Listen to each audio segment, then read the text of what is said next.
Hey, I'm here at ESL Pro League Dallas with Stewie of Cloud9, group stage exit at this tournament. Like always. Like always. Why? What happened? Just lack of motivation, I guess. I know from the outside perspective, it's kind of hard to say, why do you have like lack of motivation? Because you're playing video games for a living, right? Well, that's the bad part. Because how many of you guys have like too much of something and it's like you get over it, right? So for us, we're not over CS. We're not burnt out either. But we just need to find the little motivation inside of us. I'm always down for CS. My passion for CS is I'm like a diehard CS fan. Um, But for all these guys, I think everyone just needs to take a little break from the game, just kind of gather their thoughts together, and just kind of get back into the game, and just like kind of neglect all the problems and stuff, and just play your game. Do you worry about if you take a break from the game, like in the middle of having to do all of these different tournaments, that you'll lose some skill in the process, or like do you feel like you always have to play catch up because of that? Do you have pressure to just constantly play? That's when each player needs to do their part, right? Every player has like responsibility. If you take a long break and you know your skill is gonna kind of deteriorate, you need to get back on the grind and kind of deathmatch on your own time, play pugs on your own time, and just get back to the point where how you got on the team. When you got on the team because you're skilled, then you gotta practice and get your way back up there before you start team practice again. In Hiko's player profile, he said something like, "Every player needs to ask themselves, why is it me and not someone else?" Do you have that same mentality? Well, for me, my mentality at the end when there's so many problems and you're so stressed out, at the end I picture that you know not everyone gets this opportunity. Not everyone gets to play video games for a living. Not everyone gets to travel around the world, get reimbursements. Have like an organization that supports you. So you can't take this for granted, and you just gotta. That's like my motivation for me. So I don't know about these other guys, but they need to find the motivation in themselves to kind of bring their A game to every line. Now, you mentioned like it's like people talk about it as if it's video games and playing it for fun, and it is a fun job, right, to play games for a living. But there's so much stress involved. Like everybody in the server is almost not playing a game anymore. They're playing to win specifically, like including yourself, to the point that like it's not fun if you don't win, right? So let's talk about the stress that's involved with like your regular week and having to come to tournaments and then needing to get results. Well, for me, I used to bank on just like sticking with one problem. Like this problem, like lost us the game. But over time, I realized that this game is kind of like so random that anything happens. Like anyone can win with pistols. Like watching the other group play, teams were losing to like USPs. Like how is that possible, right?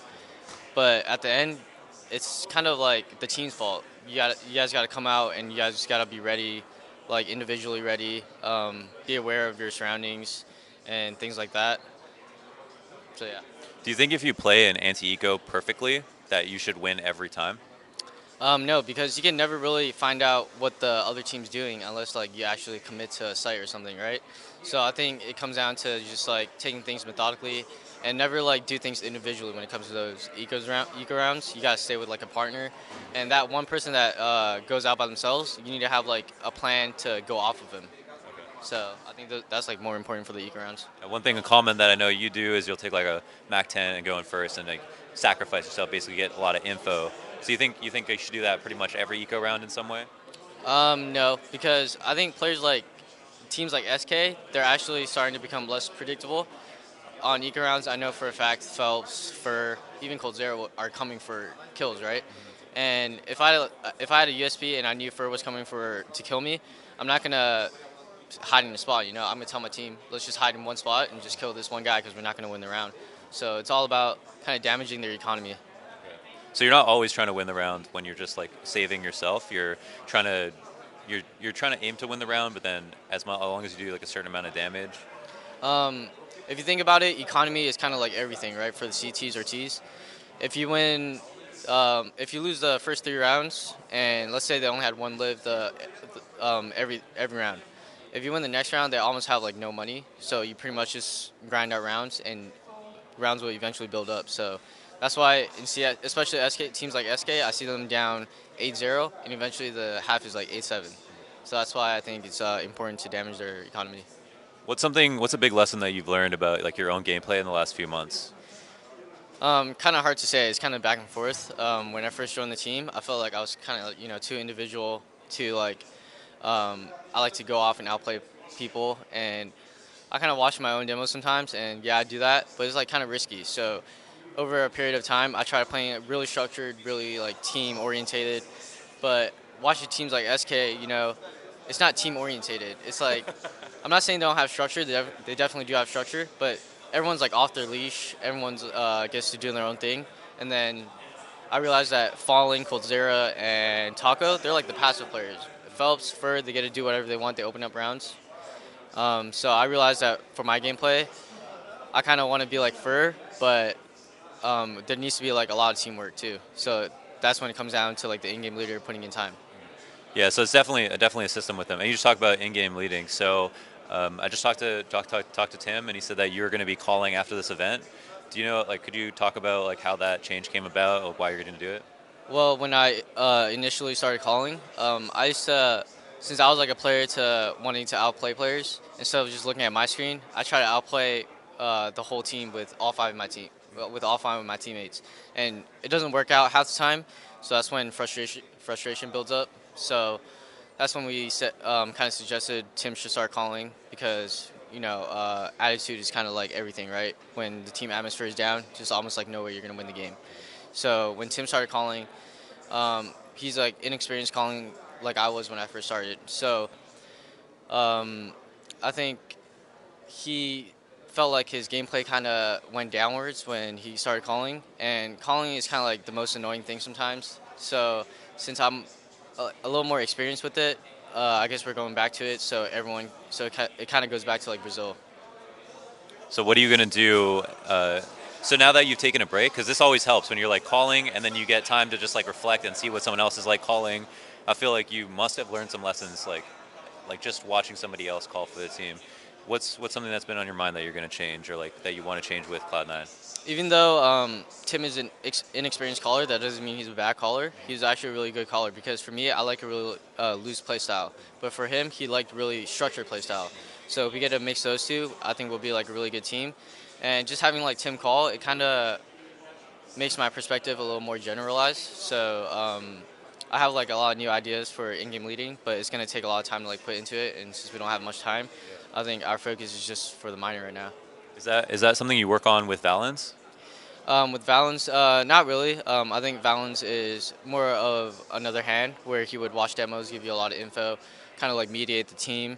So I'm not saying his role is not as big as ours. It's definitely equally as big, but I don't think he really helps us with in-game leading that much. So how many events before you win? Before we win, damn, I don't know. Hopefully this summer run we win at least two. Two. Is there anything that you've been thinking like, what's the next one where you're just like, this is the one that we're like aiming for right now, like the long-term goal? Hopefully we qualify through the minor, and then when we go to DreamHack Sweden, we win that one just for confidence booster, and then ECS. Well, we're all aiming to win all these lands, but hopefully we get to the major. That's like our big goal right now. So Yeah, one round away from the last major, in that game versus FaZe for the E-League major. Pretty sad stuff. I had one more question. It's about the right-click flashes. So you know how Valve made it so that you can always hear when someone like right-clicks a flash, and I mean like, you're not the only one who likes to right-click through flashes through smokes. You just want to make plays sometimes.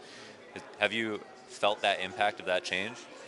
yeah, I definitely have. I stopped running through smokes a lot more. um, I think right clicking through smokes is almost like stupid now because if the person hears it, what's like the point of throwing it? Yeah. I kind of liked it before where it was like a little secret actually. Like Days released a video of the secret to Pop Flash. I feel he actually got the video wrong, but God B was the one who told me about the secret flash. So that's when it happened. But after I learned it, it like changed the next week. So it was kind of like stupid.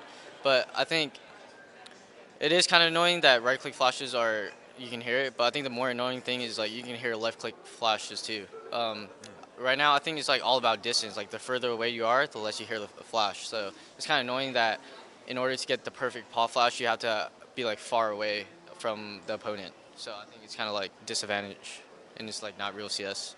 Not real. See ya. Do you ever run through smokes dry now? I heard the new thing is to like pull the pin and then just go through and make them turn. But I think that's kind of stupid too because when you pull the pin and they hear you running, why wouldn't they just turn around? So actually, it's not when you pull the pin; it's when it leaves your hand. So you have to throw it for them to hear it. Oh, that actually reminds me of that for me now, I don't like let it pop first. I just throw it and I run with it, kind of. So I throw it behind me and I run with it. So hopefully they turn around and I get to shoot them in like the back or something. Yeah. All right. All right, man. Well, thanks for talking to me. I appreciate the interview. And for more coverage just like that, you can find it right here on Yahoo Esports.